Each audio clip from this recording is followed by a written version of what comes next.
mantenga su Biblia abierta en ese pasaje que acabamos de leer.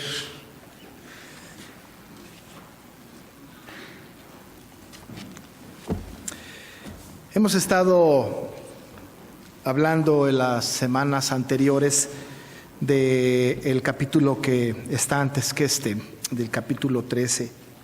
Y tenemos que ser muy cuidadosos al estudiar el capítulo 14, porque corremos el riesgo de sacarlo de su contexto y llegar a conclusiones equivocadas respecto de lo que se habla en este capítulo número 14. Especialmente lo que tiene que ver con los dones espirituales y más que lo que tiene que ver específicamente con el don de lenguas. Así es que tenemos que tener cuidado en la interpretación del capítulo número 14. Si lo tomamos nosotros aparte, entonces, insisto, podemos caer en un error de interpretación en este capítulo, en este tema de los dones, especialmente este don.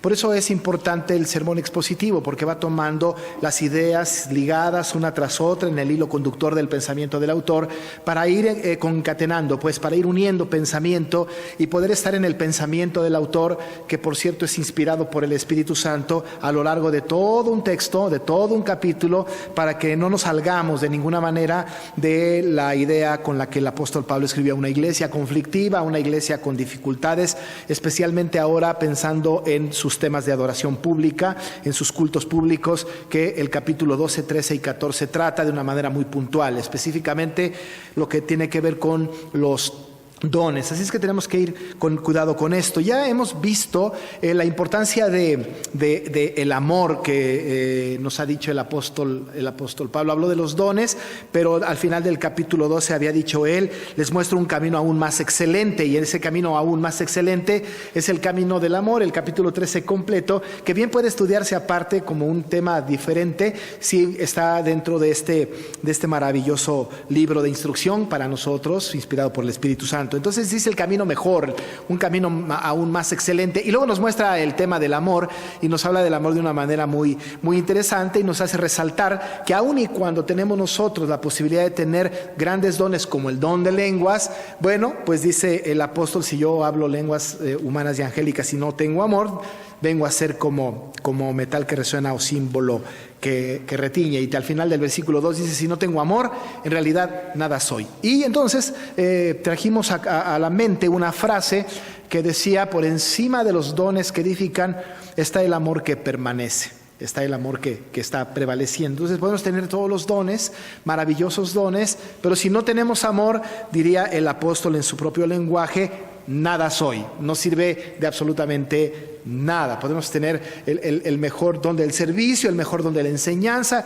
el mejor don de la profecía, el mejor don de todo lo que ustedes quieran, pero si no hay amor, en realidad ese don no sirve para nada, no nos resulta, no edifica la iglesia, que es el propósito pues de los dones, no perfecciona a nadie. Hay controversia, hay envidia, lo que estaba pasando en la iglesia de Corinto. Algunos enarbolaban la bandera de: nosotros tenemos el don superior del de lenguas, nosotros tenemos otro que es el de profecía, y así, y entonces había grandes conflictos. Al final del capítulo 14, de esto predicaré dentro de 8 días, él va a decir: hágase todo decentemente y con orden. Eso es muy importante. Y nosotros, como iglesia presbiteriana, iglesia de Cristo, tenemos esto como muy parte de nuestra esencia denominacional. Nosotros hablamos de las cosas decentemente y con orden, y eso es lo que queremos seguir haciendo. Así que entonces el apóstol va tejiendo sobre este asunto y va dirigiéndonos hasta este punto importante, que es entender lo que él está queriendo enseñar en cuanto al culto público. Ya el apóstol pues habló de este tema del amor, y entendimos la semana pasada de que este amor todo lo sufre, todo lo cree, todo lo espera y todo lo soporta. Está por encima de todas las cosas, y no lo debemos de quitar de nuestra mente. Por encima de los dones que edifican está el amor que permanece. Tenemos que amarnos profundamente los unos a los otros por encima de los dones. Esto no excluye, esto no dice que bueno, entonces ahora vamos a hacer a un lado los dones y solamente vamos a hacer una comunidad de amor. No. El apóstol hace énfasis en que hay que poner poner a funcionar los dones, hay que utilizar los dones. Lo único que está diciendo es que lo que tiene que mover esto debe de ser pues el amor. Así que esto es lo que el apóstol dice. Termina diciendo que el amor es permanente, como en esta frase que acuñamos, y la fe se acaba, la esperanza se acaba, el amor permanece para siempre. Es algo que va a permanecer por siempre, hasta cuando estemos con el Señor, el amor va a permanecer. Por eso entonces en el capítulo 14, entonces el apóstol, tomando la idea del 13, sin salirse de este hilo de pensamiento, empieza con esta pequeña frase, y él dice: seguid el amor. Hay que seguir el amor. Importante también decir que en esta expresión, seguid el amor, esta frase, seguido, esta palabra, seguid, que nosotros la tenemos aquí en imperativo, también tenemos por allá otra palabra en imperativo que es procurad en nuestro idioma. Es cierto que también en el idioma original tiene una expresión un poquito diferente. Sí es la misma, es decir, es la intención con que está escrito en esta frase. Sin embargo, este verbo está en una especie de presente continuo, en donde hay que hacerlo ahora, hay que hacerlo mañana, hay que hacerlo todo el tiempo, y cada que lo digamos cobra efecto. No tiene un sentido de culminación como el pasado, ¿no es cierto? Seguí en el pasado, bueno, ya se acabó, lo seguí, ya no lo sigo ahora. O tiene una implicación futura: seguiré, ahorita no, pero vendrán años cuando lo haga. Aquí seguir tiene una implicación pues de constancia, de todo el tiempo. Seguir, el amor es: no dejen de amarse, procuren esto, háganlo todo el tiempo. No debe de haber ninguna circunstancia en la vida de la iglesia en donde digamos: bueno, muy bien, ahora este año no vamos a amarnos, ahora vamos a parar esto y vamos a dedicarnos a otra cosa. La idea de seguir el amor es permanecer en esto, es estar constantemente en esta actitud, todos los días. No hay un solo día que el amor pueda estar fuera de nuestra conducta como cristianos. El apóstol dice: seguid el amor. Y lo dice desde el principio, con el propósito de que también entendamos que no importa que dentro de la iglesia en Corinto de aquella época hay algunos que digan: las lenguas son mejores, la profecía es mejor. No importa tanto esto, aunque va a instruirnos en esto, sino le da y le sigue dando la importancia al amor. Así es que sigan el amor. No deje a un lado este tema. El amor es súper importante, diría Pablo, ¿no? Pero procuren, diría el apóstol, los dones espirituales. Así es que sigan al amor, procuren los dones espirituales. Pero primero el amor, luego los dones, procúrenlos. Y procurar los dones tiene que ver con que pongan a funcionar sus dones. En medio del amor, entonces los dones. Dice el apóstol: procuren los dones espirituales. Y nosotros conocemos ya algunos dones que el apóstol nos dijo en el capítulo 12. De hecho, en el contexto paralelo, en el libro de Efesios tenemos también una lista de dones. Sabemos también en el libro de Romanos algunos dones más. Por allá antes el apóstol nos había hablado del don de la continencia. En fin, tenemos una lista de dones. Dice el apóstol: procuren los dones. Procuren los dones, que por cierto son dones dados por el Espíritu, por eso añade dones espirituales. Estos dones hay que procurarlos. La iglesia tiene que ser una comunidad de amor que procure los dones. Pero quizá en la iglesia de Corinto surgió la pregunta: bueno, pero sobre todos los dones, ¿cuál? ¿Cuál sobre todos los dones? ¿Cuál es el don que debemos de procurar más? ¿No? Y es posible que algunos escritos de la iglesia en Corinto hayan dicho, ¿no? Bueno, el don de las lenguas, porque el don de las lenguas en ese contexto posiblemente era el más vistoso o el más espectacular o el que muchos más habían seguido, ¿no? Ahora, hoy día tenemos esto que en algunas iglesias de corte pentecostés o neopentecostés o neocarismáticos tienen un poco este asunto, enfatizan sobre todas las cosas el don de lenguas, ¿no? Es decir, hay un énfasis en este sentido. Sí, el apóstol dice: procuren los dones espirituales. Y ante la pregunta de cuál don sería el mejor o cuál don es el que tenemos que procurar con mayor constancia, el apóstol dice: procuren los dones espirituales, pero añade: pero sobre todo que profeticéis. Ahí establece ya entonces un principio, ¿no es cierto? Hay dones espectaculares, hay dones que el Señor otorga a la iglesia, pero sobre todo, es decir, por encima de todos los dones, lo mejor, dice el apóstol, es que profeticéis. Aquí empezamos con un conflicto, porque el problema no es lo que podemos entender en las palabras del apóstol, sino cómo lo interpretamos nosotros. ¿Cómo lo interpreta la iglesia de hoy? Porque podemos decir, bueno, la Biblia dice que profeticemos. Está bien. Ahora, ¿qué es eso?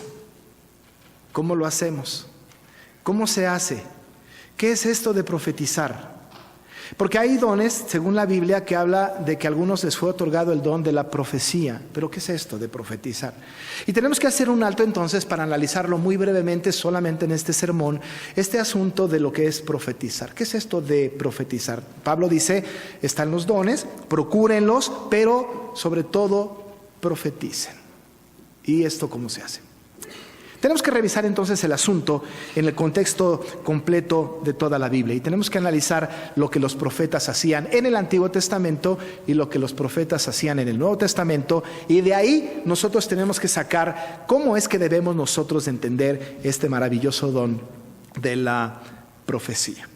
Y tenemos que ir entonces en este cuidado para que podamos ir con calma revisando el texto. Desde luego hay muchísimo más texto en el capítulo 14, pero como aquí Pablo está diciendo, pero sobre todo que profeticéis, el énfasis más está en la profecía que en las lenguas, que ocupa la mayor cantidad de texto. Pero vamos a enfocar nuestra atención exclusivamente en el don de la profecía. ¿Qué profeticéis?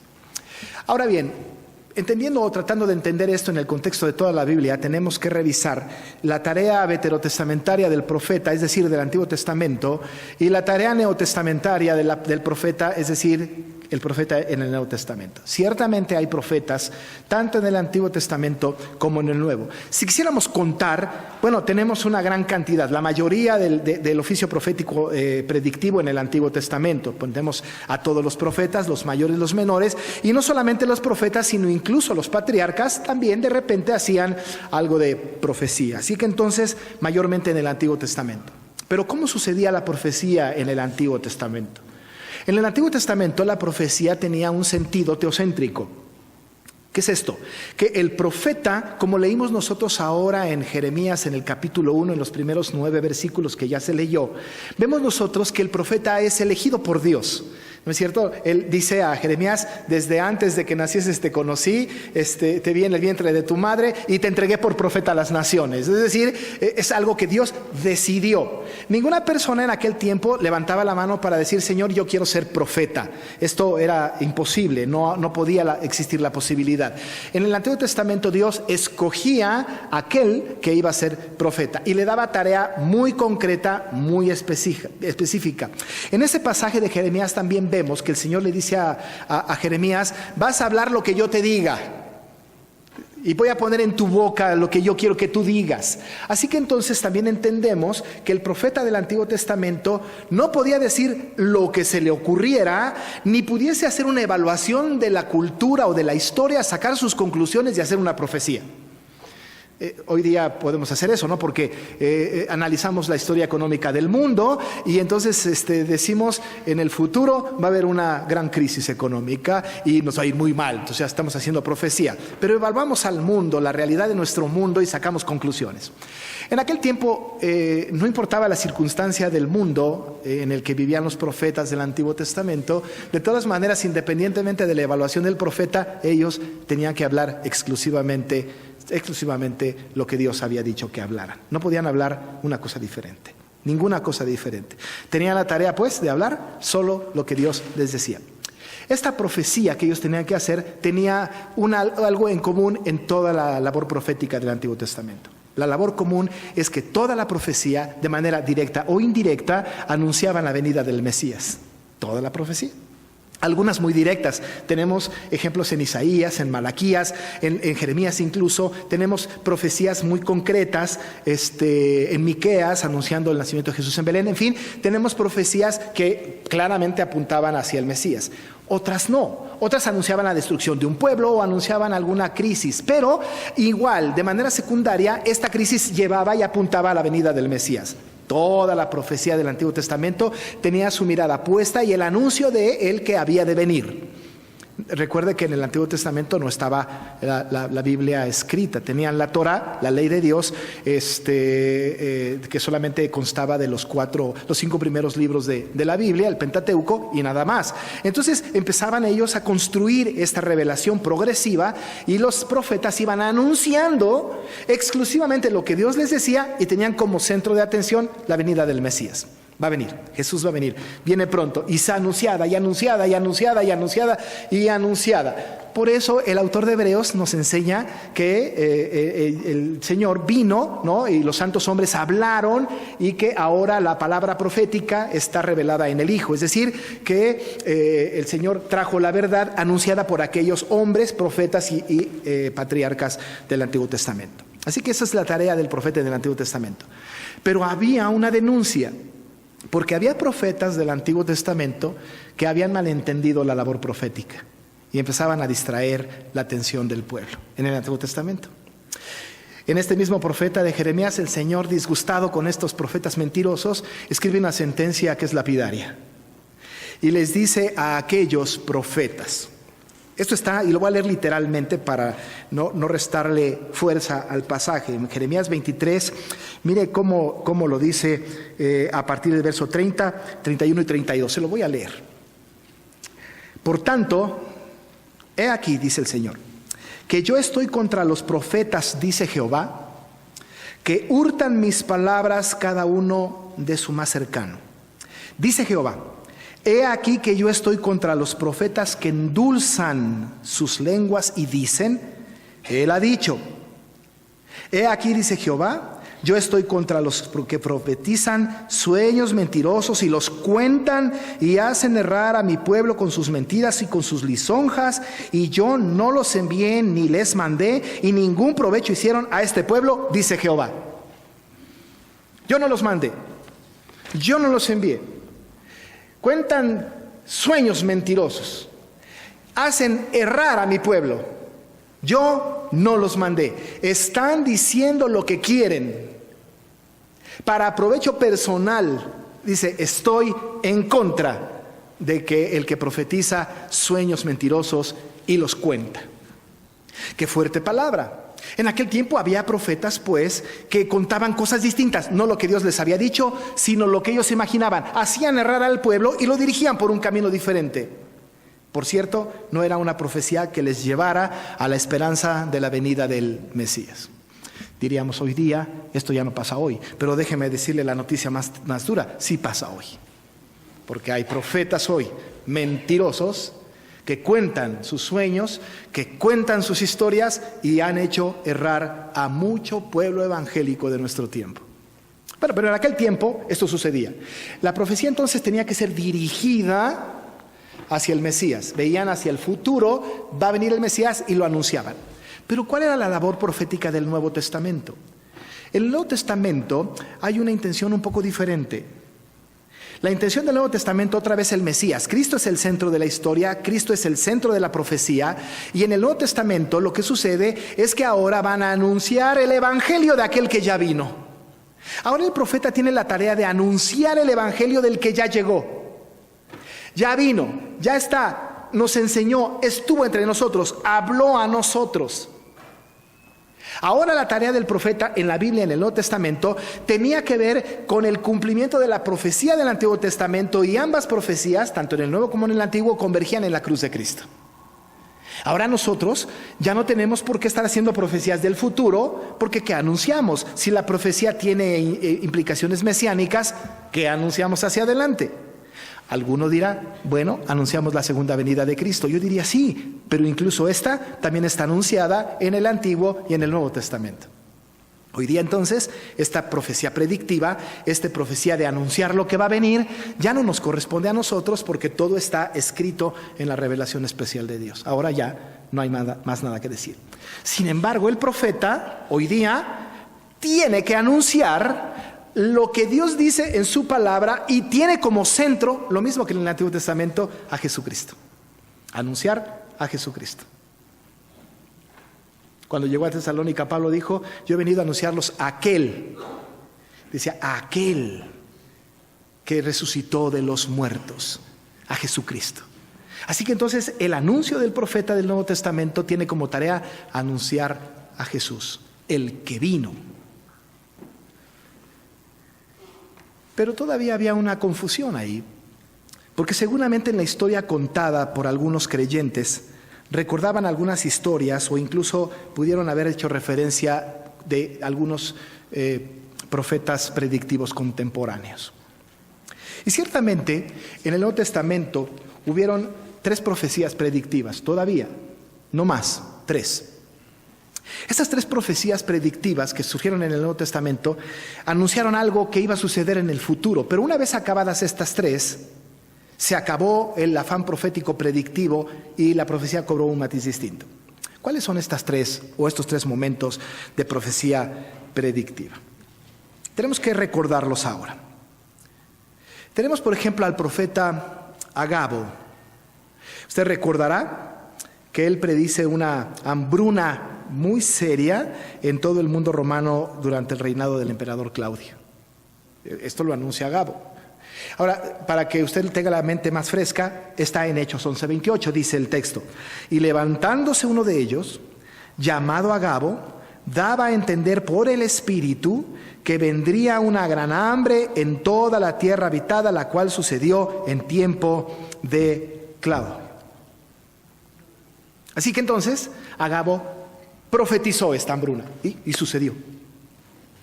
Esta profecía predictiva nos es contada en el libro de los Hechos.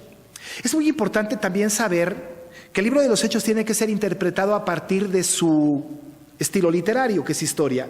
Y la historia se tiene que interpretar como que son eventos que sucedieron una vez con un propósito definido, pero no tienen la intención de ser repetitivos en su acontecer. Es decir, no significa que una vez que sucedió, eso va a volver a suceder siempre. Se tiene que interpretar como un acto que sucedió con una vez, solo esa vez, para un propósito definido.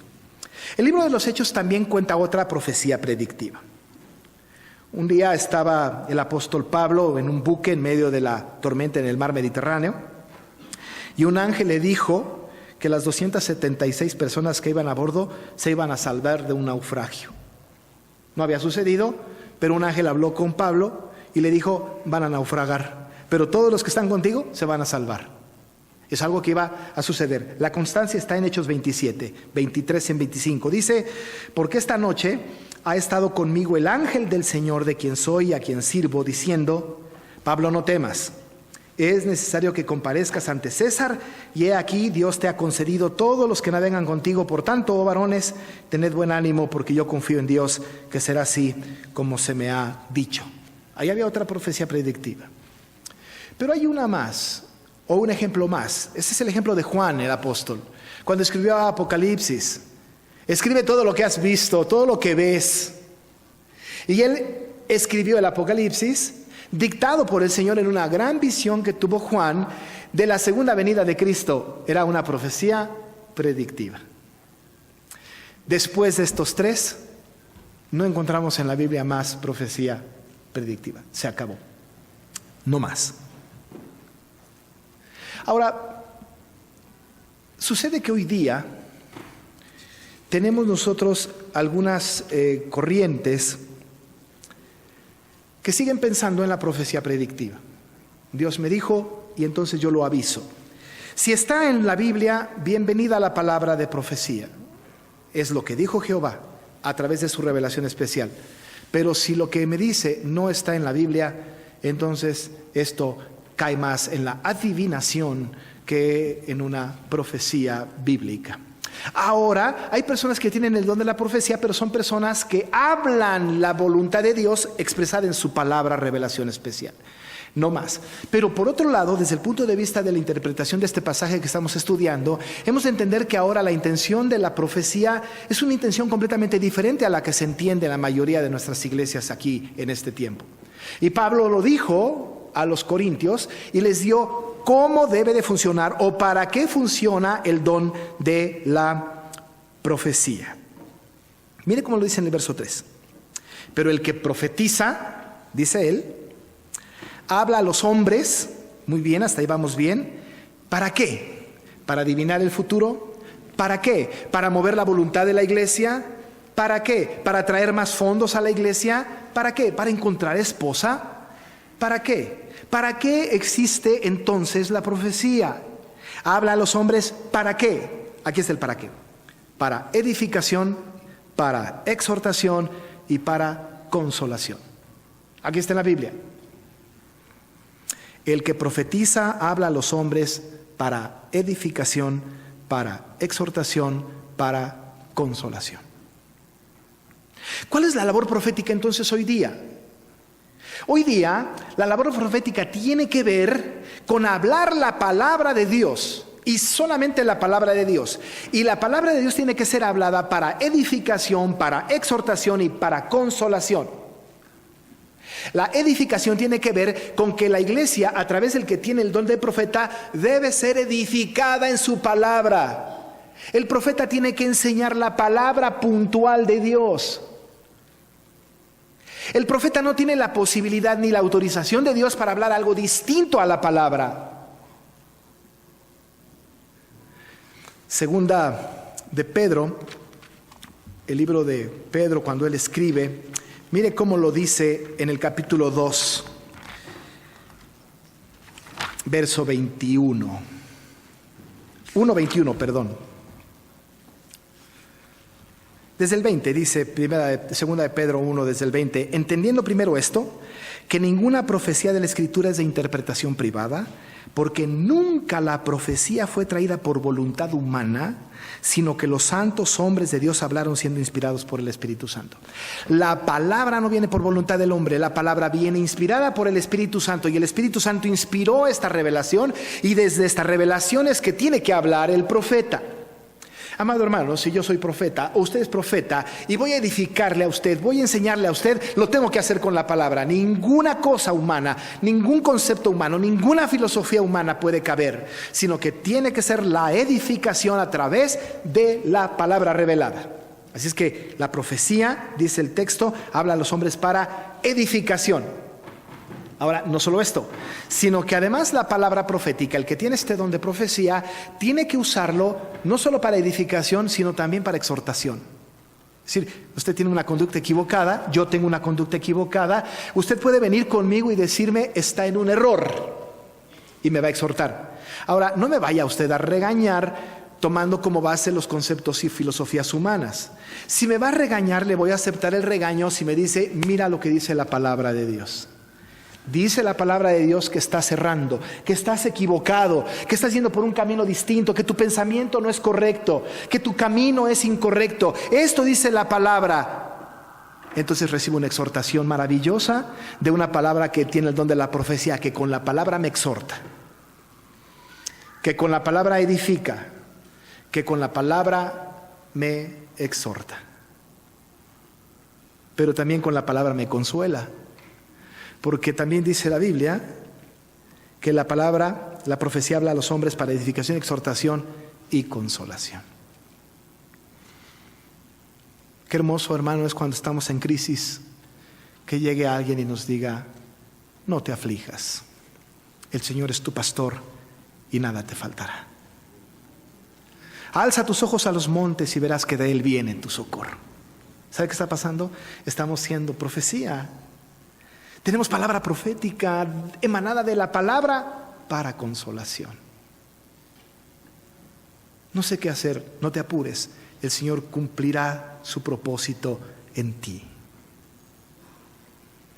Tengo miedo. Busca a Jehová. Él te va a oír y te va a librar de todos tus temores.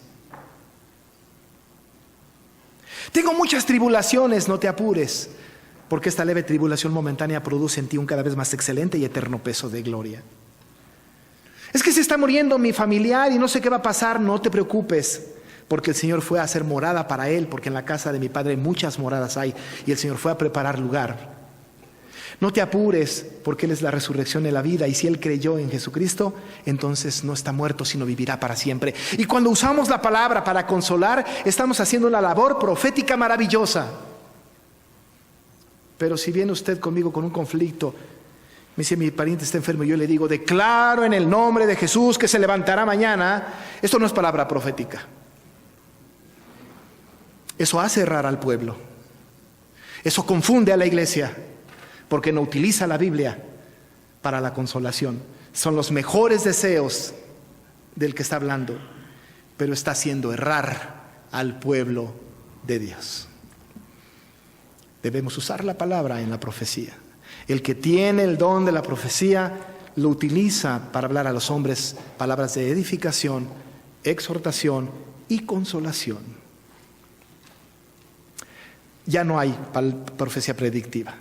Ahora no más podemos aceptar a alguien que nos diga qué va a suceder en el futuro y que no está en la Biblia. Pero si viene alguien y le dice Jesús viene pronto, tómelo como palabra profética. Porque lo dice la Biblia. Porque está en la Biblia. Así que mi amado hermano, cuando Pablo habla a la iglesia, preocupado por los dones que están sucediendo allá, dice, está bien, allí están las lenguas en su iglesia, tiene su importancia, tiene su funcionalidad, pero quiero que por sobre todas las cosas profeticéis. Pero no cualquiera, sino que tienen que hablar a los hombres para edificación, para exhortación y para consolación. Si esto hacen, entonces se está usando este don de la profecía de la manera correcta. Cualquier persona, amado hermano, que va con otro y habla de la palabra de Dios para edificación, exhortación o consuelo, está haciendo profecía, está siendo profeta de Dios, anunciando lo que Dios quiere para edificar o para exhortar o para consolar. Esta es la función del profeta. Debemos caminar en este camino nosotros y buscar entonces que siempre desde este púlpito se predique la palabra profética, la más segura, a la que hay que poner atención. Que siempre haya edificación, que la iglesia salga edificada con la palabra pura, que a veces la iglesia salga exhortada con la palabra pura, pero que a veces la iglesia salga consolada por la palabra pura. Entonces se está haciendo profecía. De otra manera, es cualquier otra cosa menos profecía. Vamos a orar. Señor, no queremos errar, ni queremos hacer errar a otros. Qué importante, Padre, es tener el conocimiento de tu palabra para que podamos nosotros no solamente entender los dones que tenemos, sino además cómo los podemos poner a funcionar, cómo es lo que tú quieres. Y queremos aprender, Señor, que por sobre todo está el amor, pero tenemos que procurar los dones. Pero también entendemos, Señor, que el don más importante, el que tiene que estar por sobre todo, es que profeticemos. Pero al hacerlo, Señor, lo queremos hacer solo con tu palabra, para edificación, para exhortación y para consolación. Con tu palabra. No permitas que ninguno de nosotros hierre en el camino, se equivoque. No permitas que ninguno de nosotros, Señor, enseñe algo que no sea tu palabra, o exhorte a otro fuera de tu palabra, o consuele a otro fuera de tu palabra, porque eso hace errar a tu pueblo. Gracias, Señor, porque tu palabra nos ilustra, nos enseña, nos dirige pues hacia donde quieres tú que vayamos. Y alabamos tu nombre porque nos has entregado esta palabra maravillosa, palabra profética más segura, en el nombre de Jesús nuestro Salvador. Amén. Hermanos, nos ponemos de pie para recibir la bendición de nuestro Dios. Y ahora que la gracia de nuestro Señor Jesucristo, el amor de Dios el Padre y la comunión con el Espíritu Santo sea con cada uno de ustedes, desde ahora y para siempre. Amén.